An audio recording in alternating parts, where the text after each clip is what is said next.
Back news. Telangana అసెంబ్లీలో governor ప్రసంగంపై చర్చ కొనసాగుతోంది. అధికార పక్షం అమలు చేస్తున్న వాగ్దానాల గురించి చెప్పుకుంటే అమలు చేయని వాగ్దానాలపై ప్రతిపక్షాలు ప్రశ్నించాయి. మహా ఒప్పందం అంటూ జలవనరుల వినియోగంపై ప్రభుత్వం చెప్పుకుంటే అసలు ప్రాజెక్టుల డిజైన్లో మార్పులు ఎందుకు చేస్తున్నారంటూ ప్రతిపక్షాలు నిలదీశాయి. గవర్నర్ ప్రసంగానికి ధన్యవాదాల తీర్మానాన్ని చీఫ్ విప్ కొప్పుల ఈశ్వర్ సభలో ప్రవేశపెట్టారు. సమైక్యాంధ్ర పాలనలో నిర్లక్ష్యానికి గురైన ఇరిగేషన్ వ్యవస్థను సమూలంగా మార్చే దిశగా తెలంగాణ ప్రభుత్వం శరవేగంగా అడుగులు వేస్తుందని చెప్పారు. సంక్షేమ పథకాల అమలుతో పాటు ప్రజలకు ఆరోగ్యాన్ని అందించే దిశగా చర్యలు చేపడుతున్నామని వివరించారు.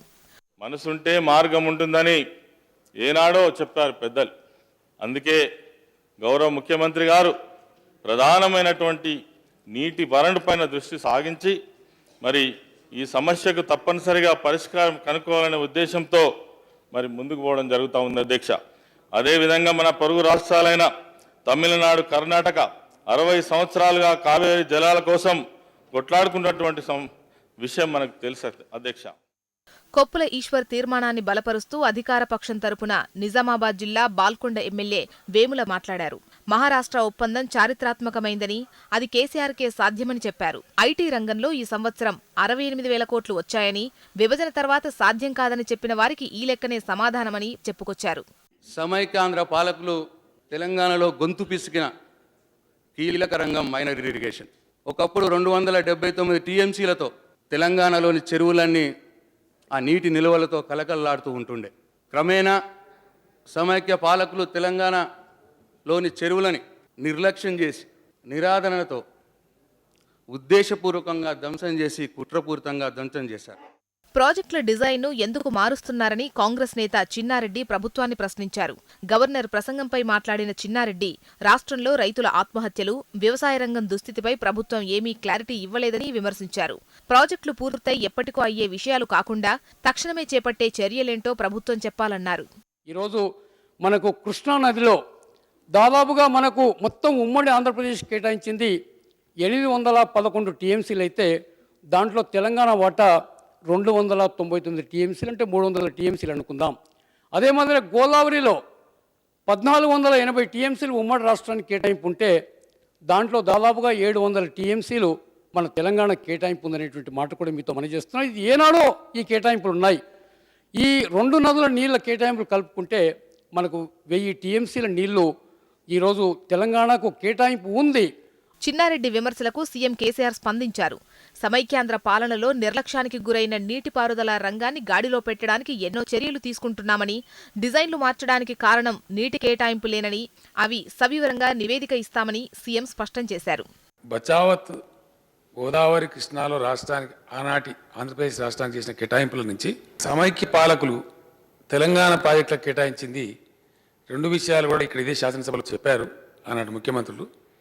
కృష్ణానదిలో మనకు కేటాయించింది 368 టీఎంసీలు. ఇప్పుడు ఉప ముఖ్యమంత్రి ఉన్న కడియం సిఆర్ గారు అప్పుడు తెలుగుదేశం పార్టీలో ఉండి ఇరిగేషన్ మినిస్టర్ ఉండి ఇదే శాసనసభలో చెప్పినారు అధ్యక్ష. అప్పుడు చిన్నారెడ్డి గారు కూడా సభలో ఉన్నారు నాతో పాటు. అది కొద్దిగా కరెక్ట్ చేస్తే మంచిది దయచేసి. తర్వాత ఇక్కడ ఆన్ రికార్డు పోతుంది కాబట్టి అది మన రాష్ట్రానికి మంచిది కాదు కాబట్టి. రెండవ పాయింట్ ఏంటంటే గోదావరిలో తమరు 700 టీఎంసీలు అని చెప్పారు. కానీ సమైక్య పాలకులు మనకు చేసినటువంటి కేటాయింపులు ప్రాజెక్టుల వారికి కూడా వివరాలని నేను ఎట్లాగో సభకు తీసుకొని రాబోతా ఉన్నా మెటీరియల్. అది 950 టీఎంసీలు ఉంది అధ్యక్ష. అంటే కాంతనపల్లి, దేవాదుల వాటన్నిటి కల్పాల చిన్నారెడ్డి గారు. విద్యారంగానికి మరిన్ని నిధులు కేటాయించాల్సిందని, ఉచిత విద్య గురించి స్పష్టత ఇవ్వలేదని బీజేపీ నేత లక్ష్మణ్ విమర్శించారు. అమెరికా, బ్రిటన్ లాంటి దేశాల్లో ఉన్నటువంటి విద్యా విధానాన్ని అందుబాటులోకి తీసుకొస్తాం. కేసీఆర్ మనవడైనా, కేసీఆర్ డ్రైవర్ అయినటువంటి బాలయ్య కొడుకైనా ఒకే స్కూల్లో చదివేటువంటి పరిస్థితిని మేము తీసుకొస్తామని చెప్పారు వారు. మరి ఆ దిశలో అడుగులు వేస్తున్నారంటే విలువైనటువంటి 3 విద్యా సంవత్సరాలు పూర్తవుతా ఉన్నది. కానీ కేజీ టు పీజీ ఏ సంకల్పంతోనైతే, ఏ ఆలోచనతోనైతే అందరికీ విద్యను అందుబాటులో తీసుకెళ్ళినటువంటి ఆలోచనకు భిన్నంగా ఇవాళ కేజీ టు పీజీ ఇంకా విద్యావంతులతోని, మేధావులతోని కాన్సెప్ట్ పేపర్ తయారు చేసే దిశలో ఈ ప్రభుత్వం కొనసాగుతూ ఉన్నది.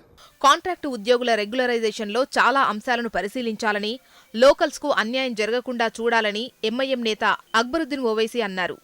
హైదరాబాద్లో నీటి సరఫరా లేని ప్రాంతాలను గుర్తించి సమగ్ర ప్లాన్ రూపొందించాలని కోరారు. I would like to know from the Honorable Chief Minister Saab whether the principle of reservation of SC, ST, BCs would be followed in regularization of contract employees. If not, this would be a big infringement of the statutory reservation and mark for SC, STs and BCs in the state. We are not against. Let me come on record and say that we are not against the regularization of the contract employees. But at the same time, not just SC, STs and BCs, what is needed to be seen is that the people who would be regularized are locals or non-locals also. Without doing this exercise, regularization of this contract employees should not happen.